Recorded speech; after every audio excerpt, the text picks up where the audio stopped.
sa inyo ngayong gabi. Makikisabi naman, Pastor, I'm ready. Ang pag-uusapan po natin for the series in February ay pinamagatan po natin Breakthrough in Love. Tanungin mo dyan sa iyong katabi, naka-breakthrough ka na ba? Naka-breakthrough ka na ba? Tanungin mo sa iyong katabi, may nagmamahal pa sa iyo? Nagmamahal pa sa'yo? Ay, nagmamahal pa. Grabe talaga yung hampas ng isa, kitang-kita ko. Nung sinabi yung nagmamahal sa'yo, sabi ng isa, hindi naman sa pagpumayabang, di pa ako nababakante. Grabe talaga.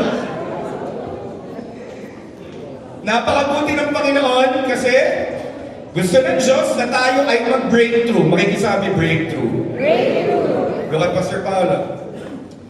Breakthrough is when barrier is removed. Yun ang breakthrough. Kapag ang barrier ay nawala, doon nagkakaroon ng breakthrough. Ano pa, Pastor Paolo? Ang breakthrough ay posisyon kung saan ikaw ay nakakapagpatuloy sa buhay na walang wall.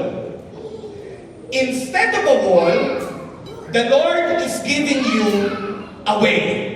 Bakit ko kailangan itong establish? This month of February, the whole world is talking about romantic love.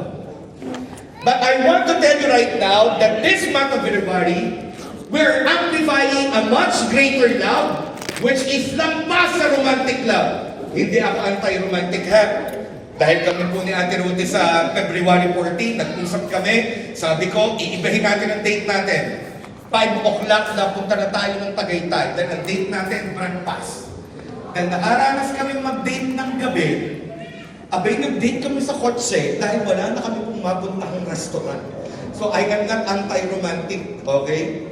Taas po dito ng ngayong Hearts Day ay may plano sa i-date ang kanyang family, i-date ng mga kaibigan, taas ang kamay. Okay, at sino naman po yung araw na iyon ay binurang yun sa kalendaryo? Naiintindihan ko po kayo. Pero 14 pa din. Gusto ng Diyos ang breakthrough. At ang senyales sa may breakthrough ka ay ito. Walang barrier, walang wall, at walang hadlang para ma-enjoy mo ang iyong buhay. Anong ibig sabihin, Pastor Paul, na ma-enjoy yung buhay? Eto, yung buhay na bigay ni Jesus, naganap at kasiyasiya. At eto pa ang maganda, si Lord ang nagbibigay ng way para ikaw ay magka-breakthrough. And this way of breakthrough is found in Jesus Christ. Sabi po ng John 14:16 ay ito, I am the way, the truth, and the life. At ito ang maganda, ang breakthrough po ay hindi lang about sa finances. When we're talking about breakthrough, all the people's reaction about breakthrough ay, nako, Pastor Paul, yan ay tungkol sa salapi. Hindi. Breakthrough is not about money at all. Pero hindi ko sinasabing hindi din breakthrough yon. Ang ibig ko lang sabihin, hindi lang yun ang breakthrough. Breakthrough is a life done when there is no boundary between you and God for you to experience Him. At kapag pinag-usapan natin ang experience God, we're always talking about the love of God. Mahirap ang walang breakthrough. Mahirap ang may barrier. Kasi hindi ka makakakita sa buhay ng may barrier. And most of our barriers right now, battles, is found in our mind. Sabihin mo sa isip. Sabihin mo sino katabi sa isip. Breakthrough is this. Pag wala nang nag-hold sa harapan mo, para ma-experience mo ang matinding kilos ng Diyos. And I want you to look at this truths about breakthrough. Ang breakthrough ay makikita sa Panginoon. Ano Paano pa, Pastor Pao, kung ang breakthrough ay nakikita sa Panginoon? Isa lang ang ibig sabihin niyan. Ngayong gabi, ipaparana sa iyo ng Panginoon ang breakthrough. Pwede ba palapakan natin sa iyo? Palapakan natin. Hindi alam ng karamihan sa atin, tayo ay nasa isang trap. Anong ibig sabihin ng Pastor Pao na nasa isang trap? Kaya hindi tayo makaranas ng breakthrough sa buhay, breakthrough sa nangyayari sa ating pamilya, nangyayari sa ating career, nangyayari sa ating personal life, is because we are in a trap. Kaya naman, may pangako na ang Diyos agad sa mga taong nakakaranas ng trap. And by the way, pag sinabi ko ditong trap, ang ibig sabihin nito, isang katatayuan that you are slipping away. Alam niyo ibig sabihin ng slipping away? Hindi steady. Ang ganda ng sinabi ng verse sa Psalm 94 verse 18 to 19. And I want you to read all of this right now. Sabi ng, mag-start tayo sa verse 18. That is 18, not 20.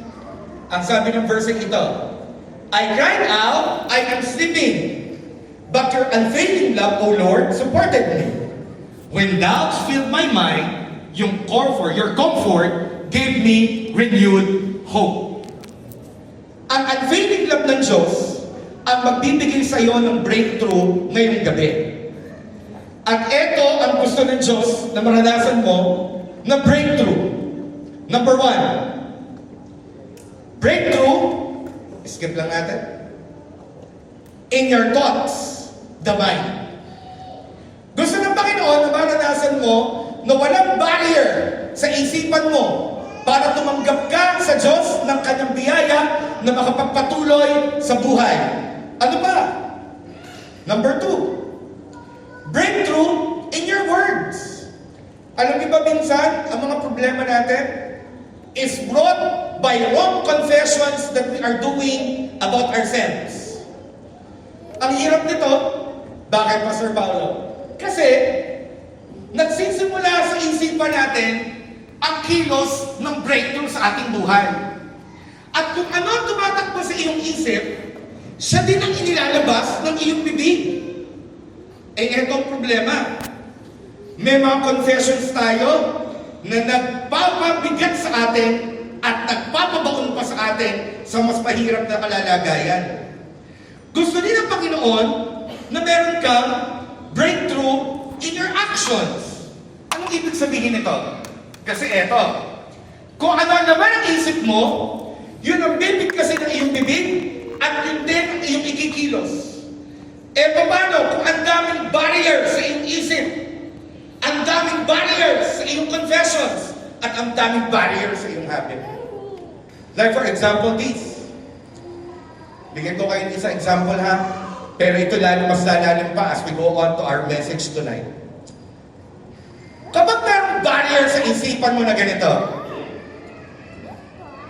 pare-pareho lang, walang magbabago, at hindi magbabago ang aking situation, then, wala kang breakthrough sa isip. Eh dahil yun ang nire-meditate mo, at yun ang naman ang iyong isipan, lahat ng confession sa iyong bibig ay pupunta doon. Ako po ba yung inyo naintindihan?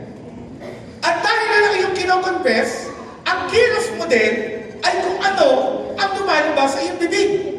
Kaya tayo ay mediocre. Kaya tayo hindi umaasa na may magandang mangyayari pa sa buhay natin. At eto pa, pinakamatinding breakthrough na gusto sa atin ng Diyos for tonight. Gusto ng Panginoon na tayo ay magkaroon ng breakthrough in our relationship with Him. Ngayon, balikan ko lang po ito. Pastor Pao, kung gusto ng Diyos ang breakthrough sa akin, sa anong basis gusto ng Diyos ang breakthrough na ito na aking maranasan? Pwede ba nating ibalik? Daniel, can you help me? I think there's a problem with my clicker. Breakthrough is grace in action daily. Look at Pastor Paulo. Gusto ng Diyos, maranasan mo na wala kang barrier sa buhay mo araw-araw. At mag-dive in na tayo. Ano yung mga barriers na kanina ko pang sinasabi? Daniel, can you show that slide? Ang barrier ko na aking sinasabi is all about intrusive and invasive thoughts. Makikisabi nga, intrusive thoughts. Makikisabi nga, invasive thoughts. Ito ang mga barrier na lagi natin nararanasan bilang young professional. At ito ang mahirap. Pag meron ka nito, siguradong hindi ka magpo-progress in life at meron ka laging wall at hindi ka maka-breakthrough. Unahin ko muna, ano yung intrusive thoughts? Ang intrusive thoughts, young professional, ay mga thoughts. These are internal mental attacks which are sudden, biglaan.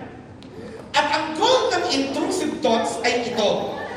Ilagay ka sa condemnation at bigyan ka ng guilt sa iyong puso na para isipin mo, hindi pwedeng kumilos ang Diyos sa buhay mo. Ito ang goal ng intrusive thoughts. To make you feel that you are very sinful and you have no chance to change. Look at me. Importante ngayong gabi na maintindihan natin kung ano yung tumatakbo sa ating isip ay siyang magdadala sa atin sa ginagawa natin. Tandaan yung sinabi ko kanina, apat, gusto ng Diyos, may breakthrough tayo sa ating pong pag-iisip, sa ating confession, sa ating action, at sa intimacy natin sa Panginoon. Now, nailatag po natin yon. Kailangan din natin maintindihan ang unang inaalis sa atin ng Diyos ngayong gabi sa pamamagitan ng kanyang pag-ibig ay itong mga thought patterns na ito. Ano bang ginagawa nitong intrusive thoughts? Look at me. Sino nakaranas dito? Okay na okay ka naman sa pagising mo sa umaga? Ikaw naman ay masaya. Ikaw naman ay nakabayad ng iyong bills. The Lord provided. Ikaw naman ay physically fit. Ikaw naman ay okay sa family ng araw na yun. Pero all of a sudden, habang ikaw ay nakaupo, biglang may dumating na thought sa iyong isipan na parang isang palipad hangin na biglang nagsabi sa iyo ng ganito. Aba, ay nakakatakot ang pwedeng mangyari bukas. Hindi ka ba nag-aalala?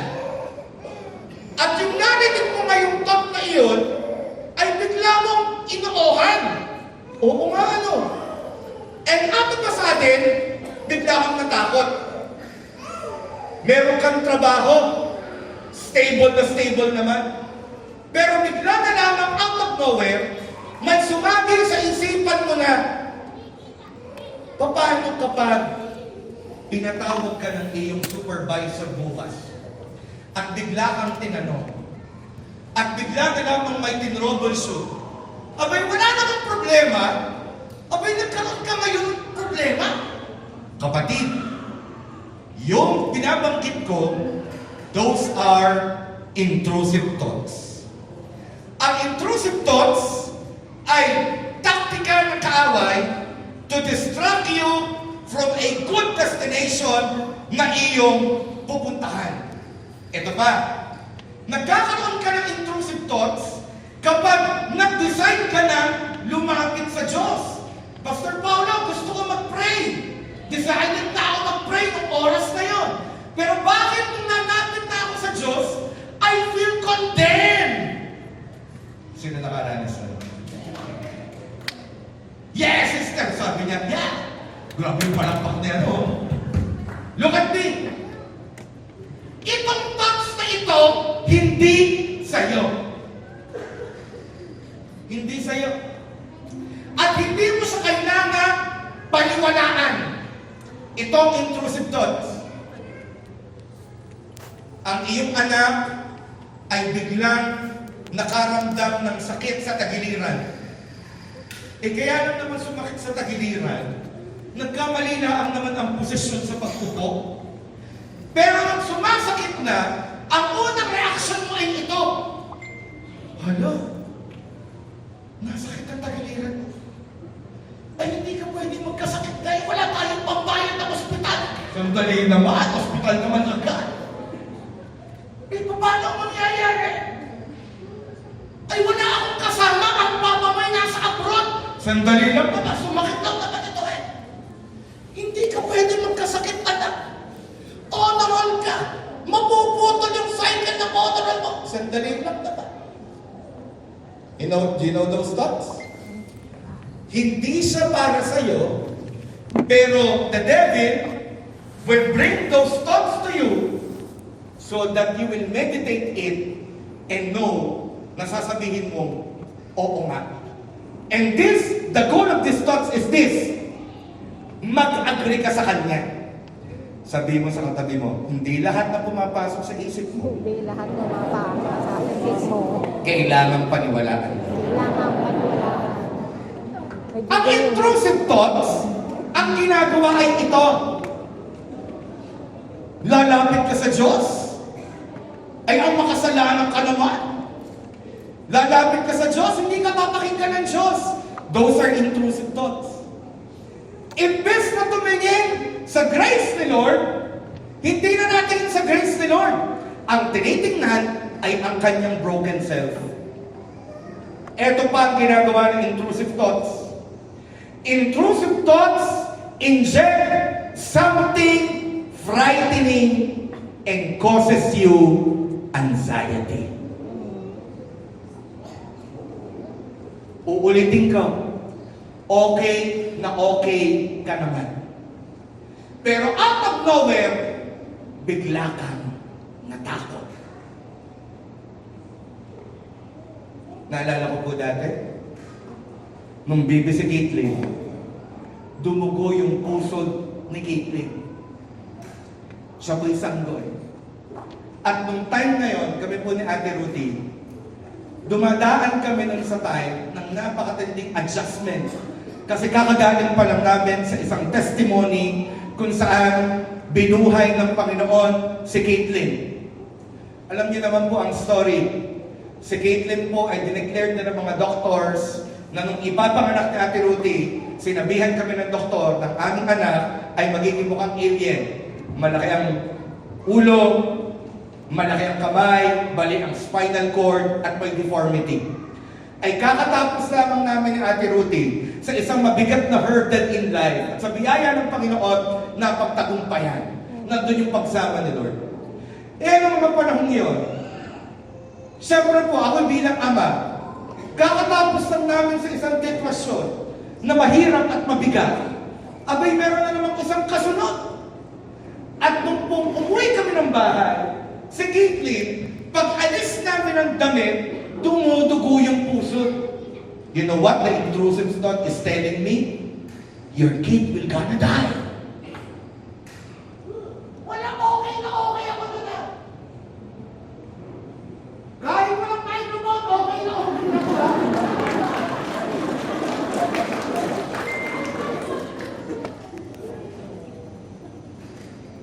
Ituloy ko.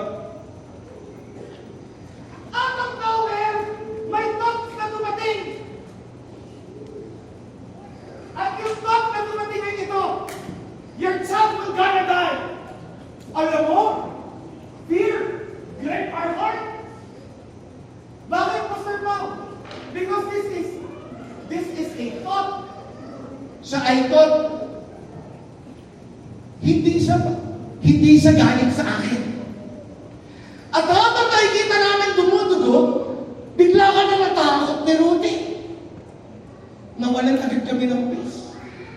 At alam mo, bigla ako sabi ko, mahal, we need to do something. Ang unang reaction ni Ate Ruthie na, o paano yan, parang kakatapos pa lang natin sa bayarin sa ospitahan, parang drain na tayo. Tapos ito, parang ang laki na naman ng gastusin. Alam niyo ang ginawa namin? We called our counselor that time. We called our pastor. the wife of our beloved Apostle Bishop, si Revlin. At nagpa-pray kami, at sabi ko, Nina, can we ask for prayer? Because right now, there are these thoughts running over our heads, and fear is gripping our heart. Alam mo, sabi ni Nina, eto, yung thought na yan ay hindi galing sa Panginoon. At kaya ngayong oras mismo ito, kayang baguhin ng Panginoon ang sitwasyon at alisin ang nakikita ninyong dugo, yung bleeding. Alam mo, itong ginawa namin.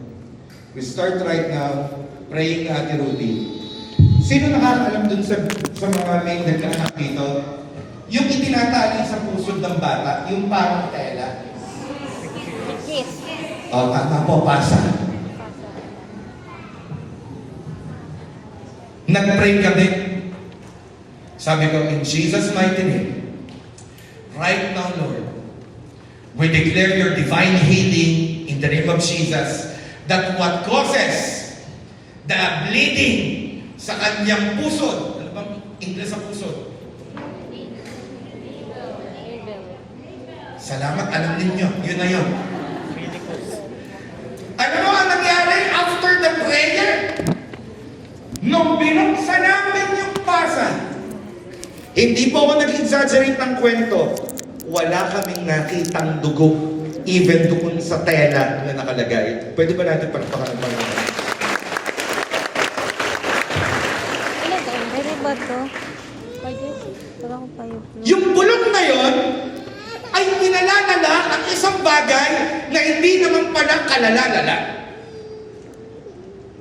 And that time, nung may bleeding si Caitlyn, it was a barrier that the enemy is placing sa aming dalawa ni Ate Ruthie for us not to expect something better. Kasi kakatapos nga lang namin ng isang miracle. Uulitin ko.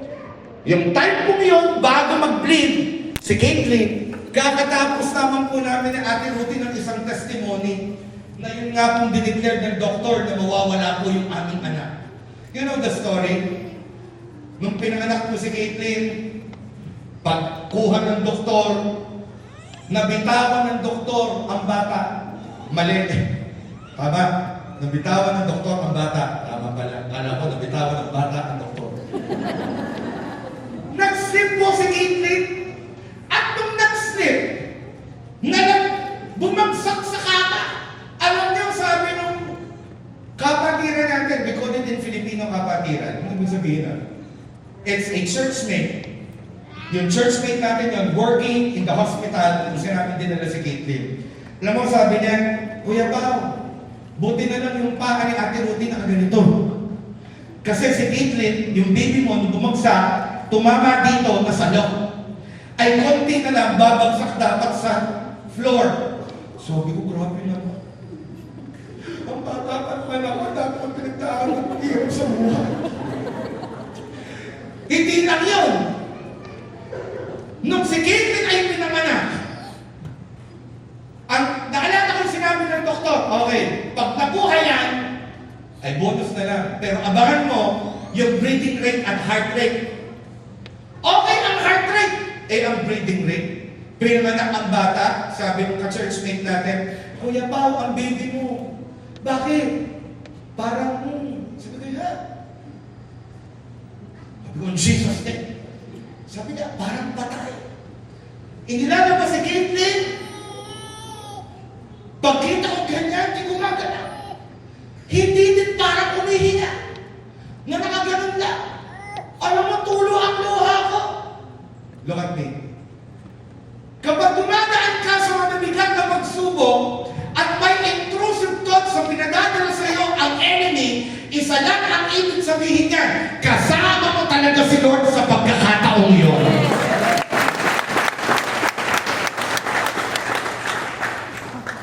Ituloy ko yung kwento.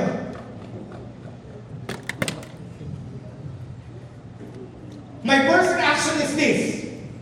Lord, help. And I started right now praying. I started right now opening my mouth. At nilalabanan ko yung intrusive thoughts that the enemy is that this is a worse situation. Look at me. There's somebody who needs to hear this. Okay. This is not part of my message. But there is somebody who needs to hear this. Yung sitwasyon mo ngayon ay hindi lalala sa iniisip mo. It will not happen. God will not allow it. Yung sitwasyon mo ngayon na pangit ay hindi sa papangit kung hindi sa paganda. Kaya sabihin mo sa iyong katabi, my situation My situation is getting better and better is getting better and better. because of Jesus.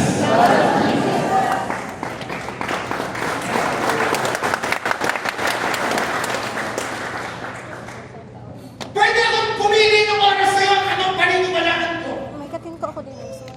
Maniniwala ako na something bad will happen to my daughter, or I can expect something greater, that God is with me in that situation. You know the story?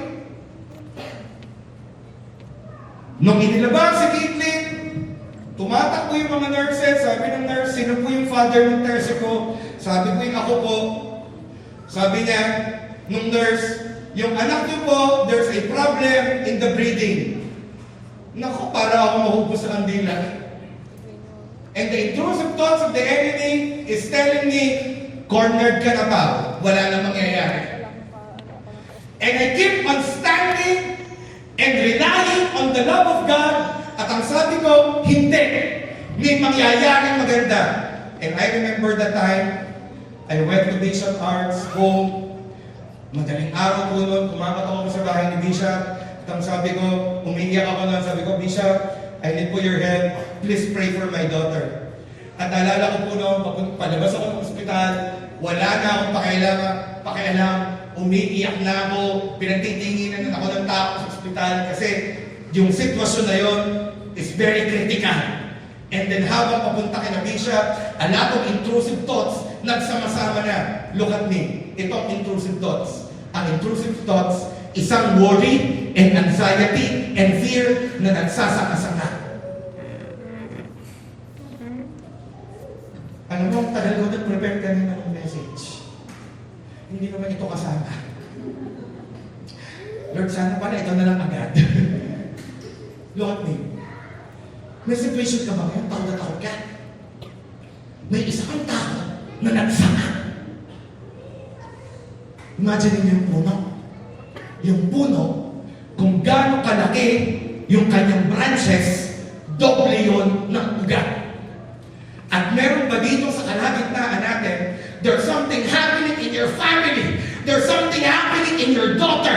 There's something happening with your job. There's something happening with yourself. You have an inner battle and you have this fear. And because of that intrusive thought, I have a good news for you. You will break through tonight.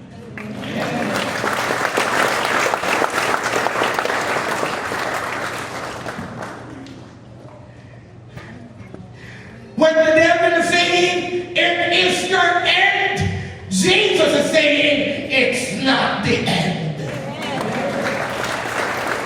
Sabihin mo sa tatlong tao, hindi pa ending.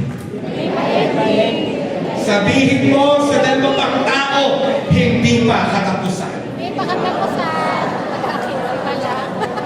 Hindi pa katapusan. Wala pang sahod. Naalala ko na eh. Pagkagaling ko ng kay Bishop, kung time na yun, si Bishop ko, madaling araw, mag-preach ng Sunday service. Sabi ko, Bishop, Nito, hindi na ako napatawag ng Bishop eh. Tinawag ko na doon sa relationship namin. Alam niyo po, Bishop Park is really our second parent. Pagbukasin ng pinto, PAM!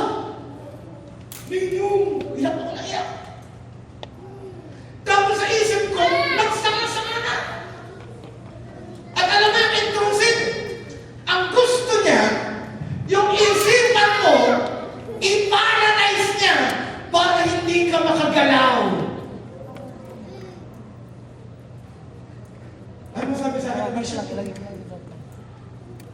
Ang simple lang. God is in control. Look at me. There's somebody here. I don't know how, but there are people here in this group. You just need to hear this message that God is in control. At simula ngayong oras ito, yung nagsasanga-sangang takot na meron ka ay pinuputol ng Panginoon. There's somebody here. You've been gripped by fear. Actually, I don't know you. Pero mamaya, pwede ka lumapit sa akin. Inaasid ka sa madaling araw because of this fear that there is something happening or there's something bad. Parang ito ang project mo. May malala o may masamang mangyayari sa iyong pamilya na hindi na kailangan masolusyonan. But I want to tell you right now, I want to tell you, all the congregation here, hindi pa ending at may ginagawa si Lord and He will approve those intrusive thoughts in your life. Hey, Mortis, can you please come? Bumalik po ako dun sa ospital. At pagbalik ko sa ospital, sinalubong ako ng nurse. Kung ako nagkakamali, that's NICU, Natal Intensive Care Unit. Si Ate Rudy Punon, sedated. Groging-grogi pa, wala siyang alam sa nangyayari. Siya po nun ay inoperahan. 16 hours umire. Grabe, ano? Grabe yung nagtrabaho ka ng 8 hours. Pero grabe yung 16 hours ang pinagawa niyo kay Ate Rudy umire. Yung pala, bibiakin din. At I remember, pagdating ko po nun sa ospital, ay eto ang nangyari. Tumatakbo po yung nurse at ang sabi niya, Father of Desico, yes. Kamusta po? Kamusta yung...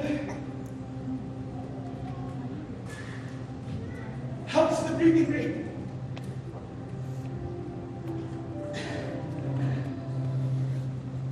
Ba't gano'n ano? Ang anak ko ay magpo 14 years old na. Pero pag kinukwento ko to, it seems like it's very vivid, very clear. Sabi ng nurse, Sir, you don't need to worry. Sabi ko, ha? What happened? Hindi din namin po alam ang nangyari. Pinasok namin ang anak ninyo, and it's a miracle. Would you believe the breathing rate of your daughter right now is normal?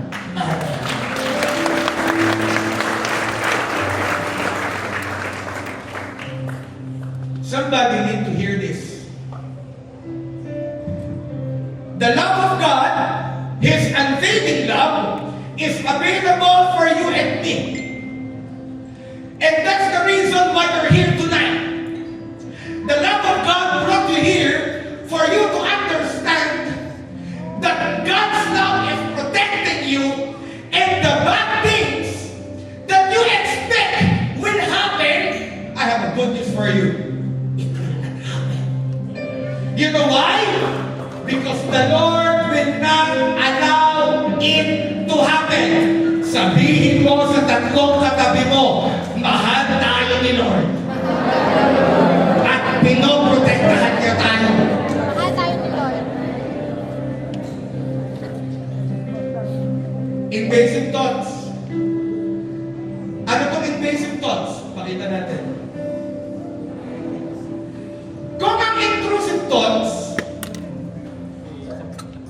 padala ng kaaway na biglaan, ang invasive thoughts iba. These thoughts wants to stay. Ang invasive thoughts, squatters in our mind. These thoughts wants to overtake the totality of your thinking. Hindi lang basta manatili, pero gusto niyang kunin ang influence ng mood, ng decision, ng views mo about God. Kung yung intrusive thoughts, eto, something bad will happen, ang invasive thoughts ay ito, nothing good will happen. Emily, kung dumating ka sa buhay mo, na may bumubulong sa'yo, hindi na magbabago ang sitwasyon, I want to tell you a good news. God will change the situation.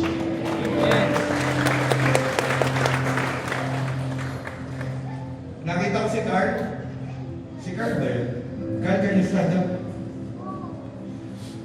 Nasaan ba, Carl? Tayo ka. Yan. Ayan. Tingnan niyo po si Carl. Yan. Carl, thank you. Si Carl, na-aksidente. Nabangga po, nagkaroon siya ng motor accident. Yan po ay volunteer namin sa media. Sabi sa akin ni Napen, Pastor Pao, ano po nangyari kay Carl? Sabi ko, yan nangyari. Basag po yung ganito ni Carl. Yung mukha, basag. At I remember noon, nung tinatanong ko ako'y naging interview, parang lahat nagsabi ng ganito, malala po eh. Parang kailangan po atang lagyan ng bakal yung mukha po ni Carl. At parang may nagsabi pa, para pong dadating na unrecognizable na si Carl. Alam mo po, sa biyaya ng Panginoon, when that accident is happening, God remained in the love of the Lord, and He is telling the Lord, Lord, I may have an accident, but I know You will never leave me nor forsake me. Alam niyo po, nakita kami, after a week, miraculously, though may tahi, nakita kami, sabi ko, Carl, sorry, hindi na ako nakadalaw sa ospital. Sabi ko, kamusta ka? Alam niyo po, pagkita ko doon sa mukha, hindi yung mga pangit na sinabi ang nangyari sa kanya. At umayos po. Para nga mas gwapo pa kayo si Carl nung na-aksidente, kesa nung hindi siya na-aksidente. Parang may nabago sa posisyon ng ilong, may nabago sa posisyon ng kilay, mas nakabuti para sa kanya. Look at me. Ang invasive thoughts ang gustong sabihin sa'yo, hopeless na! Hindi na pwede! At eto yung matindi, inabandon ka na. Ang intrusive thoughts, you are going to lose. You have to do it by yourself. You are alone. No one will help you. I tell you right now, these are lies of the enemy. Tanungin mo sa katabi mo, yung malambing na tanong nga, may pag-ibig, ano ang tumatakbo ngayon sa iyong isip?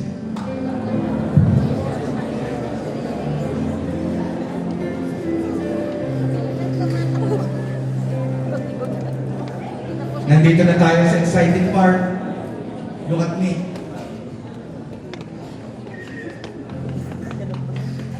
It is God's will for you tonight to encounter breakthrough. Jessica and Jovi, if there are parts of January of 2026 that you have encountered intrusive or invasive thoughts that tells you nothing good will happen, it's not an accident you're sitting there in front. It is God's telling you, I have the last say.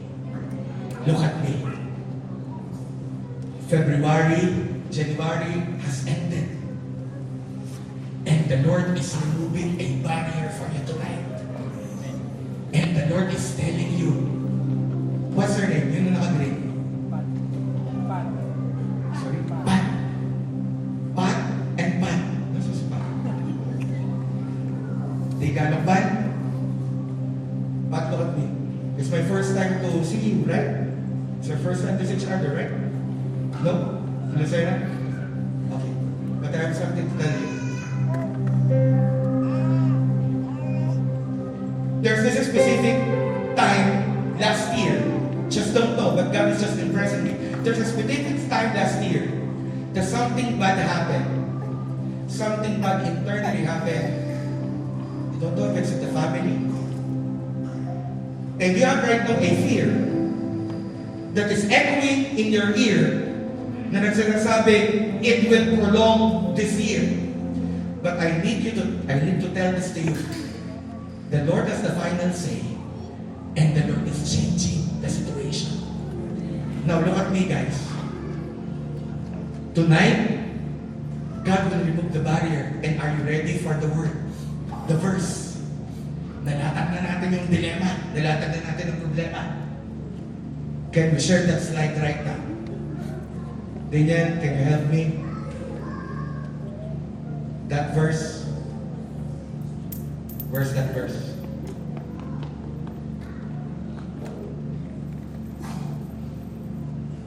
Okay. Kid, can you help me around? I need you to show this verse, Kid. Nandiyan ba yung Psalm 18:29? Psalm 18:29. Kapag wala, I don't think... Okay. Alam niyo po kanina, ilang testimony lang. Sa tagal ko na nagpe-prepare ng message sa Connect, it is my first time ever in my preparation of message na yung akin pong slides ay nag-disarrange.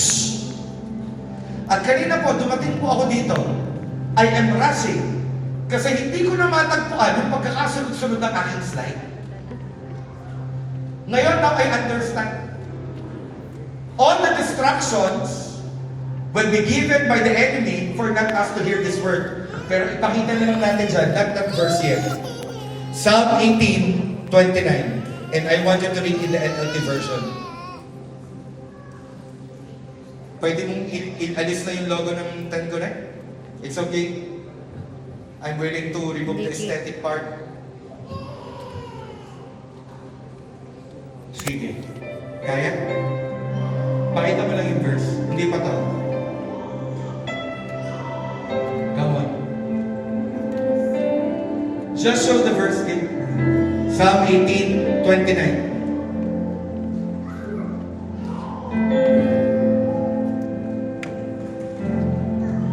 Okay.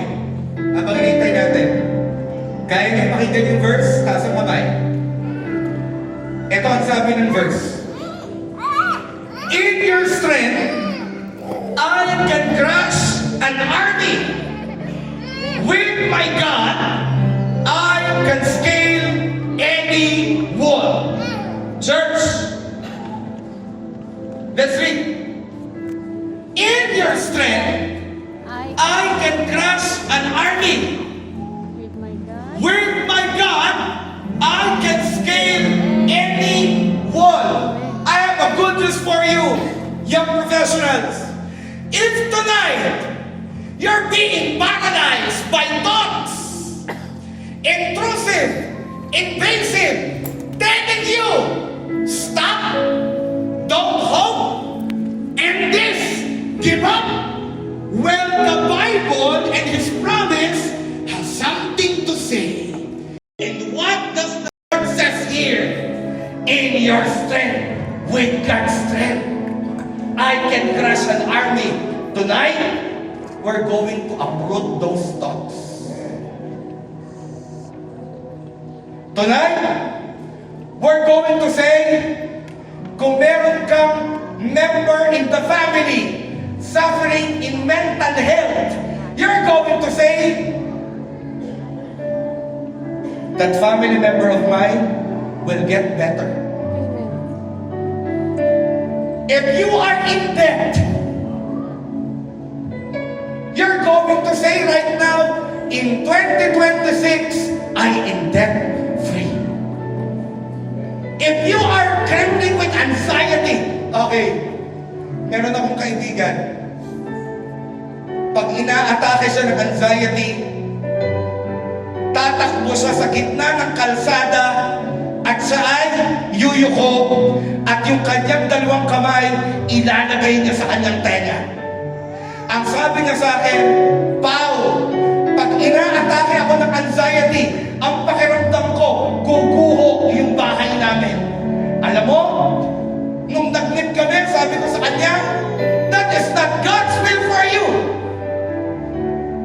happened?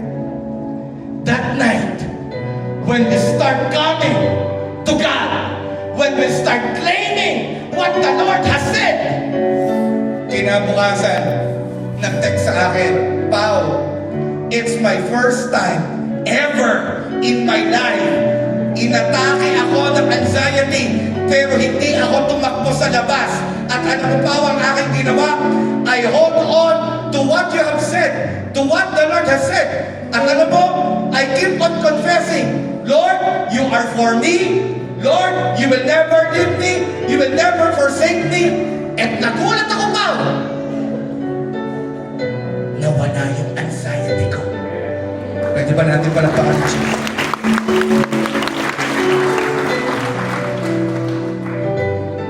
God is giving you the strength.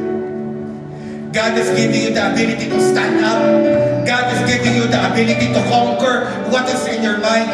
And God is replacing right now thoughts in your mind. It's not the end. Jesus has the final say. At alam mo, may gagawin ka. Sabi dito sa second part of the verse, with my God, I can scale any wall. Alam mo ibig sabihin na I can scale any wall? Kahit yung wall ay napakataas, because of Jesus, kayang-kayang gibain, kayang-kayang paliitin ang matataas na wall. Eh may nagtanong, Pastor Pao, bakit hindi na lang si God ang sumira ng wall? Look at me. Ang Diyos nagbibigay sa iyo ng armas para labanan mo ang nang-alipin sa iyo. Ang Diyos nagbibigay sa iyo ng lakas, yung nang-alipin sa iyo ng matagal, may kailangan mo namang gantihan. And you know what tonight? God will do that in your life. God will do that in your life. So this time, I don't want you to be crippled by fear. Kim, what's crippling you? What's fear running in your mind? What future ang parang patay na sa tingin mo, hindi mo pwedeng puntahan, na hindi mo kasama ang Panginoon? What's her name? Erwin. What has happened the past weeks? Na ang feeling mo is like sapping right now all your energies. Ano ang nangyari? What's her name? Jilly? Ano ang nangyari? O ano tumatakbo sa iyong isipan?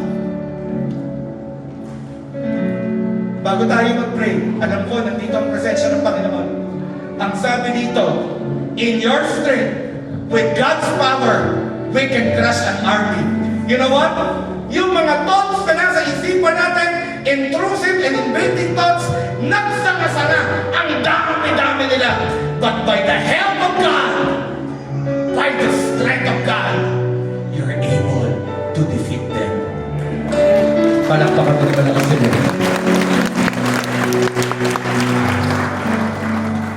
Show the last verse, Psalm 107.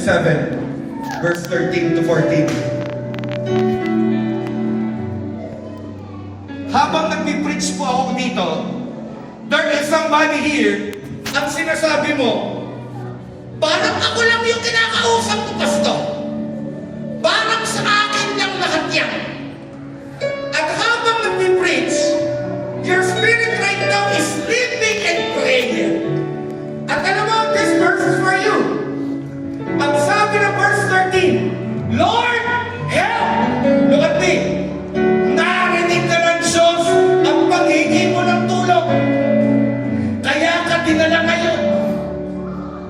Gusto kong sabihin sa'yo, yung nanay mo na may sakit, gagaling at pinagagaling na ng Diyos ngayong oras na ito. Yung pag-aaral mo na uncertain ka, gusto kong sabihin sa'yo, makakatapos ka, makakapagtrabaho ka, provided ka. There's somebody here, natatakot ka with the tenure of work. Ikaw ay natatakot kasi ang takot mo ay anong mangyayari sa akin, Pastor Pa? Anong mangyayari sa trabaho? May Diyos ka.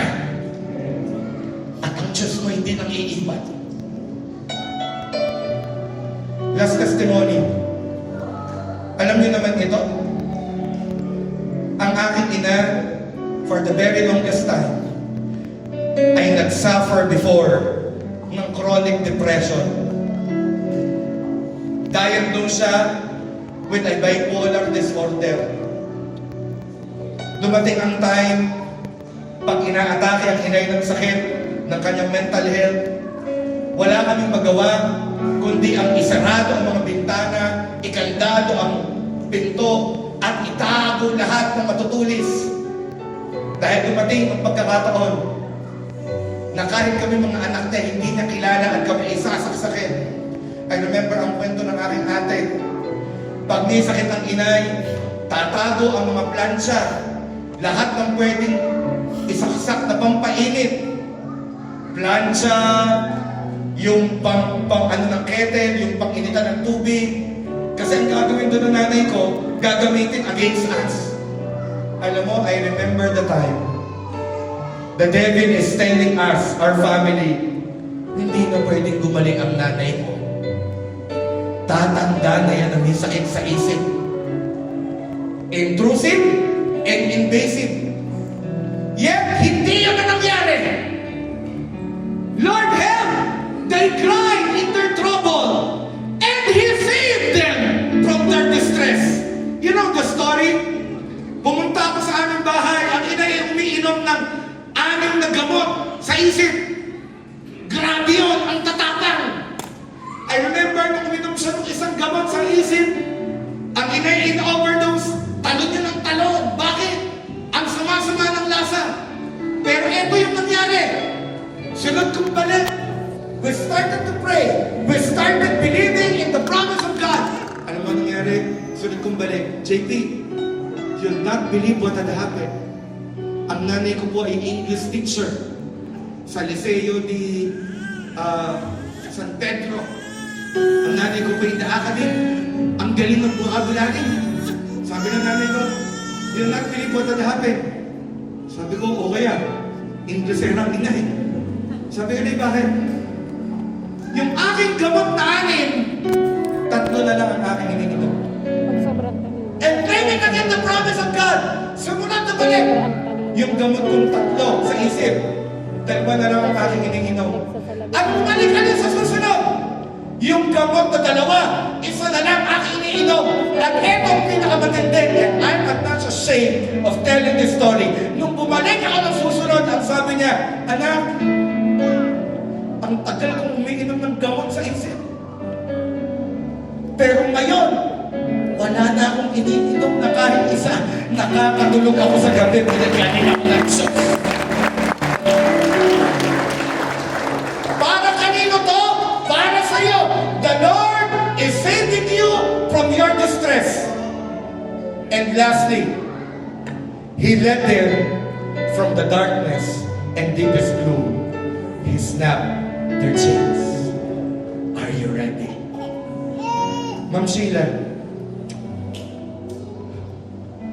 while I'm doing this, I remembered you.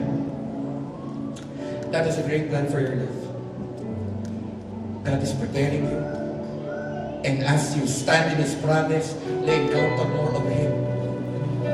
Ready ka? Tayo.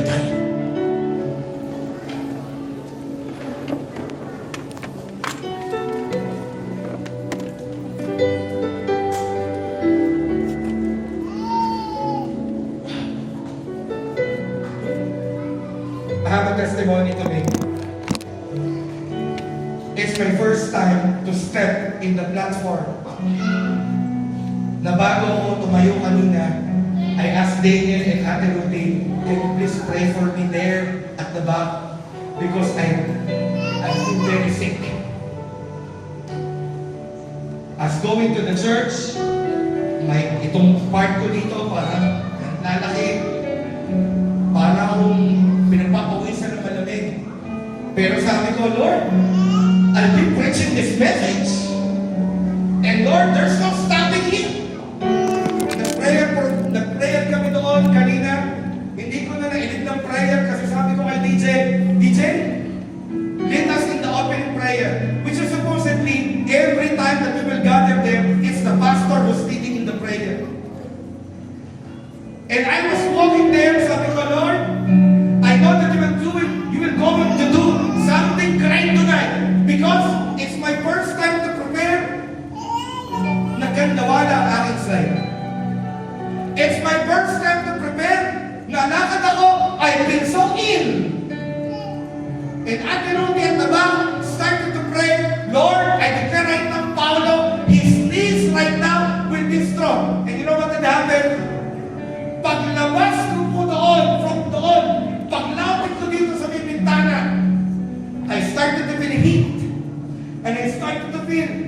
gagawin. At sabi ko, Lord, may gagawin ka talaga ngayong gabi. Now listen carefully, LB. This night is for you. God is telling you, I have the final say. God is telling you, I will make it better. God is telling you, don't hold back. Don't step back. The barrier is removed. And because of my love, you will receive breakthrough. Are you ready right now? Palatawagan mo lang.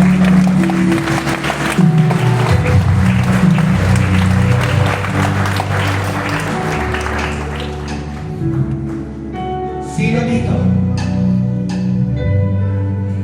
Itong nagdaang January, your mind is full of invasive thoughts. There's somebody here. You are waking up every morning and you are rehearsing the day. Ano yung sabihin? Meron dito, gumigising bawat araw, nare-rehearse mo yung araw na yun kasi sa totoo lang, hindi mo na kaya magpatuloy sa araw na yun. But I have a good news for you tonight. That the Lord tonight will give you, will remove the barrier, and He will give you your breakthrough. And that is because of the love of God. Amen. Baker, pakita natin yung kauna-unahang verse. At dito ko tatapusin.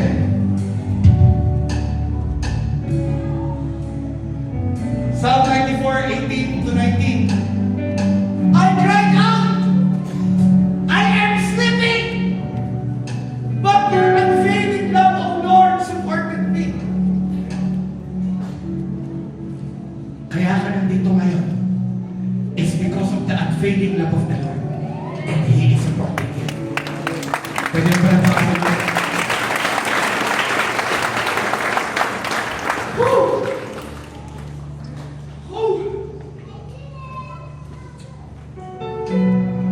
When doubts fill my mind. Sino may doubts? Ni-research ko, ang doubt dito ay hindi pagdududa. Ang doubt dito ay anxiety. And tonight, the Lord will destroy anxiety. I've been counseling. Anxiety is a demon. Anxiety is fear manifested. Anxiety is shivering. Anxiety is acidity. Anxiety is you stopping. It is not the will of God. But it says here, when doubts, kasama anxiety, that's the root word of that. Fill my mind. Your comfort is His spirit. Your comfort is His promises. Give me renewed hope. Pwede bang palakpakan natin si Lord? And cheer. Are you ready? Are you ready? Etong gagawin natin. You will step forward here, and you will just be thanking God as we sing that song. You'll be just thanking God, I'm ready for my freedom. And you know what? All those thoughts which are not wanted, tatapusin na yung gabi.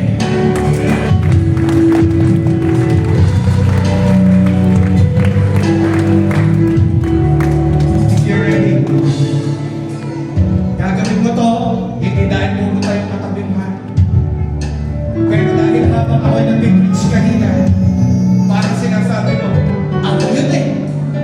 Ako yun. Lapit ka dito sa unan. We're going to pray for you.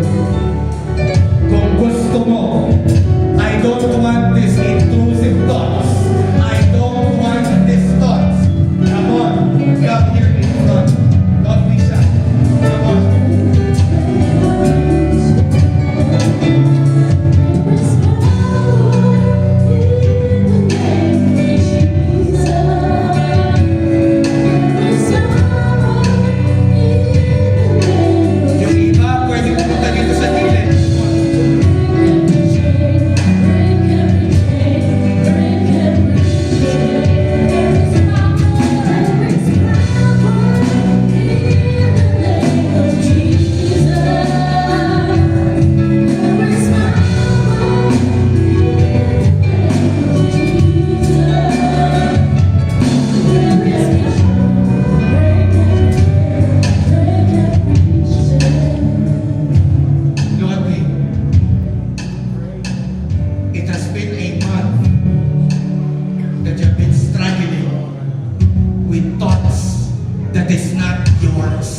you are telling God, I'm tired of these thoughts.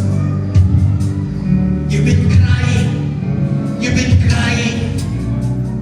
There's somebody here. Ito ang intrusive thought sa'yo. Hindi ka naman bubuti. Hindi ka naman gagaling. Hindi ka naman magiging maayos. But I want to tell you right now that the Lord is here. That He is changing the situation. He is turning the table. Are you ready? Close your eyes. Close your eyes. 2,000 years ago, Jesus Christ died on the cross for you and me to have that freedom. And right now, lalapit tayo sa Kanya at hihilingin natin na pagharian niya tayo at kilusan niya tayong lahat. Yung mga A-group leaders na wala dito sa harapan, hindi ka pumunta dito, A-group leaders, kumbaga may mga A-group leaders na wala dito because hindi ka nagpapaminister. I want you to spread right now. Come on. And we're going to lay hands this young professional. Ilagay mo yung kamay mo sa yung dibdib.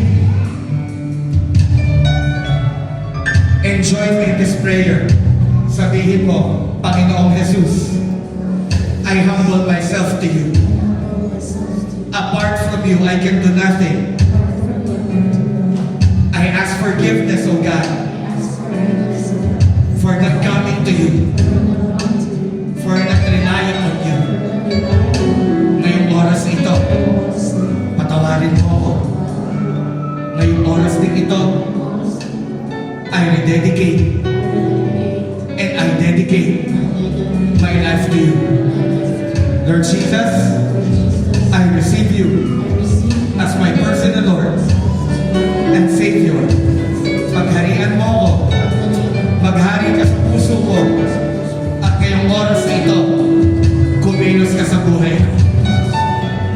Ngayong oras na ito, I surrender all intrusive, invasive thoughts that is not from you. In Jesus' name. Thank you, Lord Jesus. I give you glory. In Jesus' name. Continue closing your eyes. Now, just the keyboard. Just the keyboard.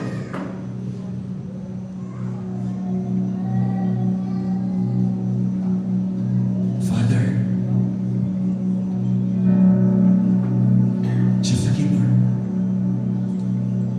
Tonight, you're setting these people free in Jesus' name. And right now, Lord, in Jesus' name, remove all the barriers for them not to receive in Jesus' name. In the name of Jesus, I declare right now that all walls, all barriers, everything that Satan has placed in your mind be destroyed, uprooted in Jesus' name. And that guilt, suicide, that anxiety, I rebuke you in Jesus' name.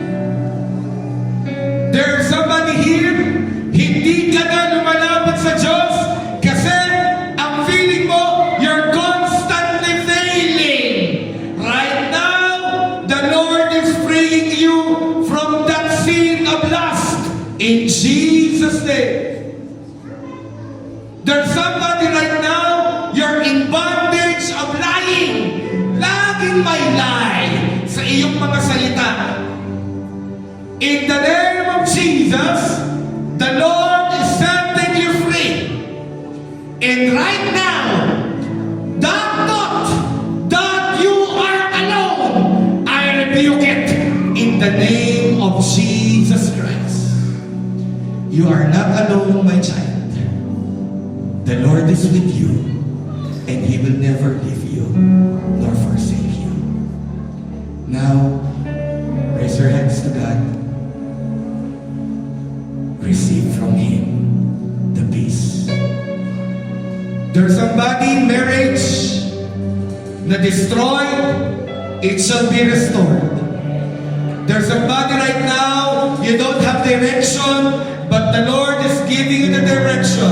There's somebody right now, you're being enslaved by loneliness, and the Lord is giving you right now joy. And receive it right now, in Jesus' name. Thank you, Lord God. We honor you, and we bless you, Father. In Jesus' name, this we pray. Amen, amen, and amen. Tingin po kayo kay Pastor Pao, kung na kaya alis. Lord, may 80. Wala ba kayo napapansin? January, tinuruan tayo ng Panginoon na mag-seek. At ngayon, nandito tayo sa simbahan, nakikilala ngayon natin ang Diyos. Ngayong February, sa paglapit natin sa Kanya, ang inuuna ng Panginoon, baguhin ang takbo ng ating isip. Alam mo kung bakit? Kasi ang ganda ng 2026 mo. At ang 2026 mo ay ascent ng ginawa ng Diyos sa 2025. Kaya expect good things in Jesus' name. Ngayon, magpahit ka ng iyong luha. Ikaw ay tumitig sapagkat you are a free person and not a slave. And what we're going to do is this. You tell 7 people at sabihin mo sa kanya, I am free and I have breakthrough in love. Amen. I am free and I have breakthrough in love. Tell 7 people. Go!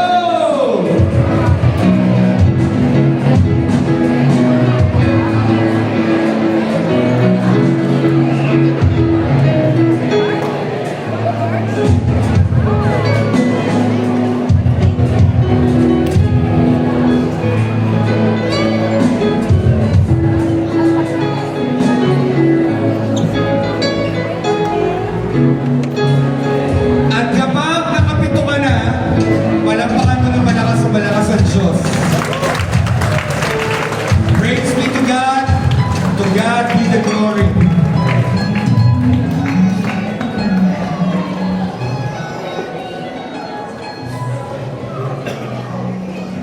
Oh, we are free. Breakthrough in love. Magkakagawa na lang ng iba. Praise God. Yan, ngayon naman po ay tatako po tayo sa ating breakout teams. Okay po?